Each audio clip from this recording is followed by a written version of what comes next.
We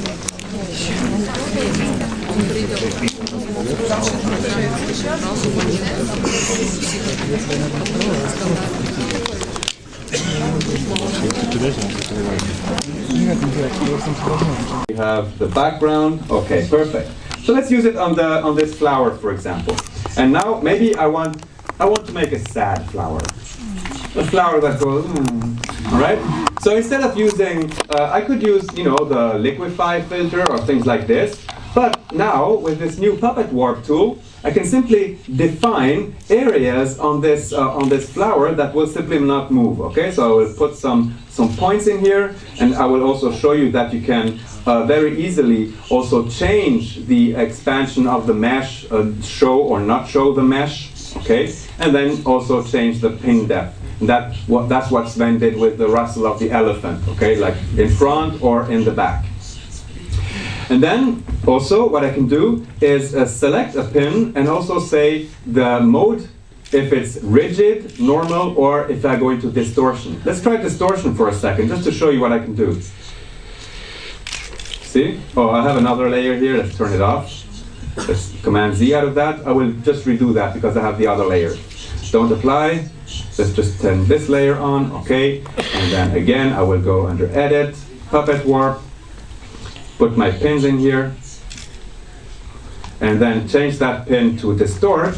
And basically, what this allows me to do is also distort the oh, maybe a little bit. Okay, and maybe go.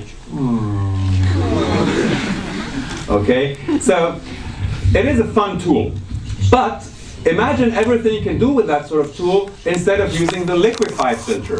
For example, to make the eyes bigger or make the smile larger. Okay, just use the puppet tool. You put a couple of pins and then and Rufus smiles. Good selection on the hard parts, do you think?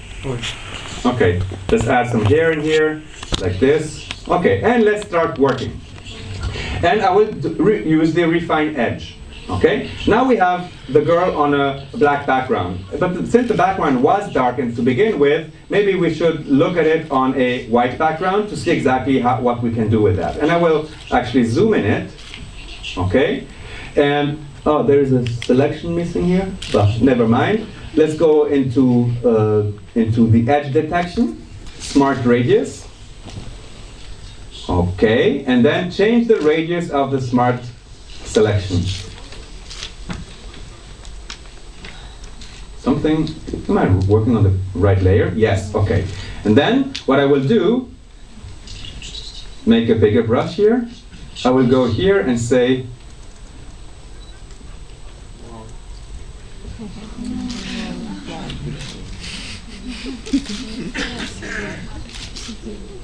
okay. Of course, I'm doing that very fast.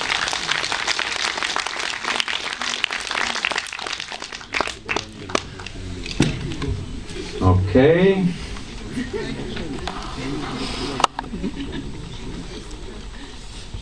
Let's change the radius just a second, just to see what it does. And up here, of course. And change the radius down a little bit. Okay. And then, of course, I can continue to work on that and make a perfect selection, right? But this is a pretty good start in very few minutes, right? Yeah. Okay. Then of course I can change the edge, but like I said this morning, maybe one of the coolest things is that I can decontaminate the colors. And what that means is that Photoshop will look at actually the color that's in the background and actually try to remove it even better. Okay, maybe let's decontaminate it here. Okay, you can see the difference in some of the areas, but something went wrong in this selection. I'm not very happy with it. Let's try it on another image. Let's see.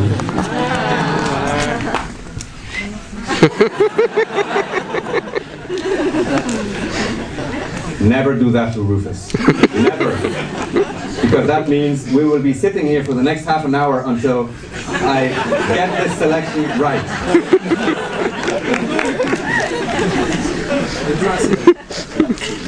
And I will take these images here, and outside of from within Mini Bridge, I will simply go here inside of the menu, Photoshop, merge files to HDR Pro. Okay, so what Photoshop is currently busy with another task. Yes. What task was that? No, it wasn't busy with anything. It's doing it. Okay, you can see the little sign there. Okay.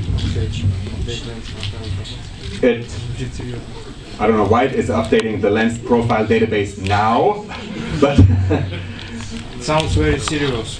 Yeah, it sounds serious, yeah. Okay, and it goes on. It will align these images together. Okay, and now what we have is an image that allows us to work with all possible light inside of that image, because we go from very light to very dark. Okay, and then what we can do, of course, is change the radius of the glow of the images. Okay, and really create the HDR effect that we need. Let's see the strength of the edge. Okay, something. Let me just use a normal mouse. I think battery is going down here. Okay, and of course, one thing that happens with HDR is this. Okay, as you've seen, my HDR images were not even taken with a tripod. Okay, because there was a little bit of movement, and plus with that movement was little wind in the barbed wire which moved. Okay, so we have that what we call ghosting. And in Photoshop CS5, I can now ask Photoshop to remove the ghosts. Okay, so it'll take one of the images and remove the ghost from the image itself. Okay, and boom, it's gone. All right. This is a little bit like the functions that we had in the stacking modes in Photoshop, but now I can continue working on it. But to show you what you can actually do with HDR, I will show you some of the presets that we have here. For example, I can have a more saturated image. Okay, it's working on it. Okay, can you see? And then I would do the deghosting again, of course.